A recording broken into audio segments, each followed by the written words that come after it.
Michael Dwayne Weaver, born June 13, 1951. A tough kid who grew into a soldier, then into a fighter the world would never forget. Before boxing rings, before roaring crowds, he wore the uniform of the United States Marine Corps. Between 1968 and 1971, he served, even going to Vietnam. It was there that he first touched gloves and started learning the art of boxing. By 1972, Weaver was back home in California. The war was behind him, but the fight was just beginning. He turned professional, but life in the ring wasn't sweet at first. Promoters used him as a test for others, a sparring partner for legends like Muhammad Ali and Ken Norton.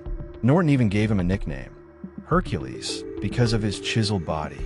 For years, Weaver was just that tough guy they call on short notice.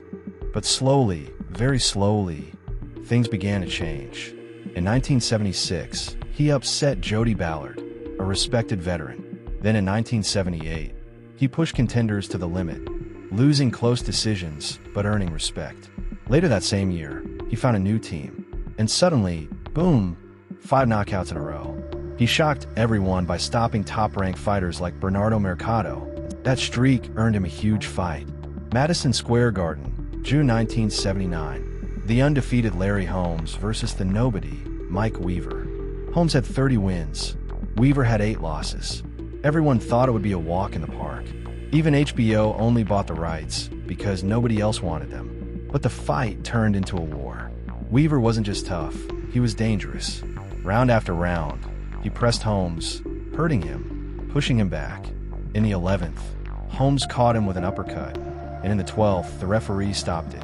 Weaver lost, but in that moment, the world knew his name. The real magic came in March 1980. Weaver faced John Tate for the WBA Heavyweight Championship.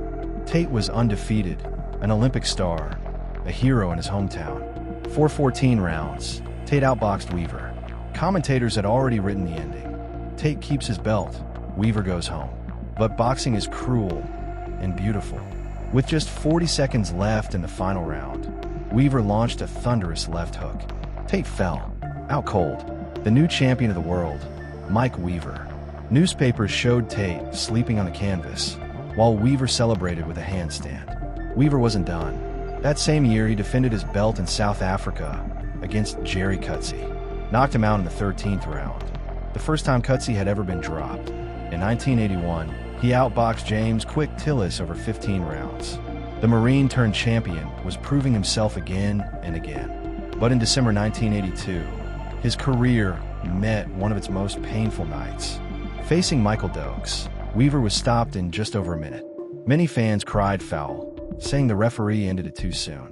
Some even whispered the fight was fixed. But the truth was more tragic.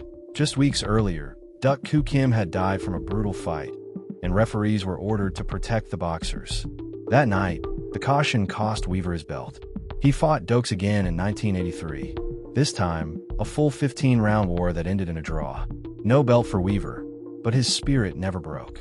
He fought Pinklon Thomas in 1985, lost by knockout, yet still came back to score a crushing win over Carl the Truth Williams. And he kept going, fighting into the late 1990s, fighting until he was 49 years old. His final bout, a rematch with Larry Holmes, the same man who once made him famous. Holmes stopped him in the 6th round, and that was the last time Hercules laced up the gloves.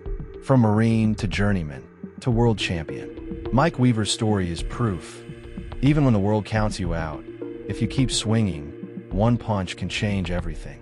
And that's the journey of Mike Hercules Weaver, a man who went from being the fighter nobody believed in to a world champion who shocked the world. His story reminds us that it doesn't matter how many times people doubt you.